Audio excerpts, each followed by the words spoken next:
In the Tory Lanez trial, we had opening statements. Opening statements are still actually going. We had to pause midway through for lunch.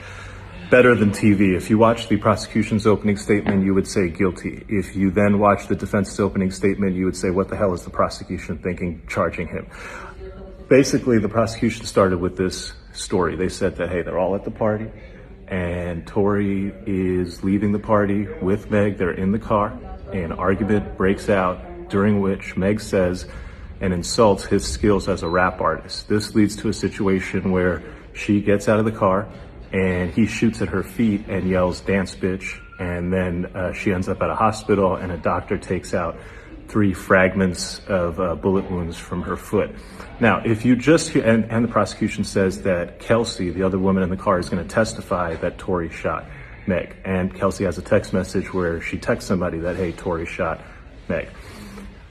And then the rest of the prosecution's case is based on all these calls and texts where Tory's like, oh, I'm so sorry. Oh, I'm so drunk. He never says that I shot him. He's like, oh, I'm just so sorry. I'm so drunk. So question what he's apologizing for. So that's the prosecution's case. Seems pretty easy. Then the defense comes up, and man, it gets spicy. First, the defense goes, they're not telling you about half of what's going on. The most important thing they're not telling you about an eyewitness who saw 2 women fighting, Kelsey and Meg. And so let's talk about why them 2 are fighting. Let's talk about how she was in the front seat. The gun was caught in the front seat.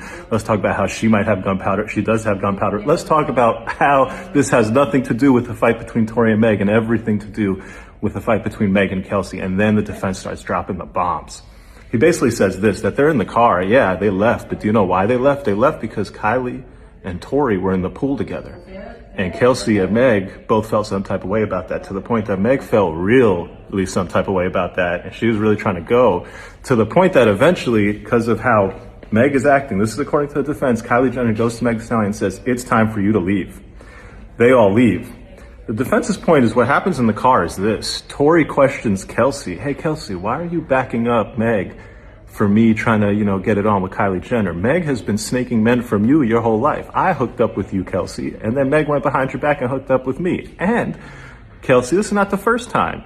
You have been hooking up with Ben Simmons. Meg went behind your back and hooked up with Ben Simmons. You have been hooking up with the baby. Meg went behind your back and hooked up with the baby. And so the defense starts dropping all these grenades.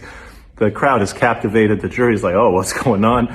And there's every reason to believe that there could have been a fight here, not between Tory and Meg, but between Meg and Kelsey. And the shooting could have not been Tory. It could have been done by any one of the other people in that car. What does all of this mean? Well, I'll tell you a couple things. First, Corey Gamble, Kris Jenner's husband, is going to testify, so this will continue to be must-see TV. 2, the judge is terrific. I expect a very fair trial. The lawyers on the defense side are terrific. I don't know what the government lawyer was doing, giving an opening presentation that made it seem like the most open and shut case ever, when in fact there are huge questions, including an eyewitness who saw 2 women fighting, suggesting that you have to explain that theory to the jury, and you didn't. So I don't love the prosecution's opening in that regard. Stay tuned. We'll have the full coverage here. It's up and it's stuck in the Tory Lanez trial.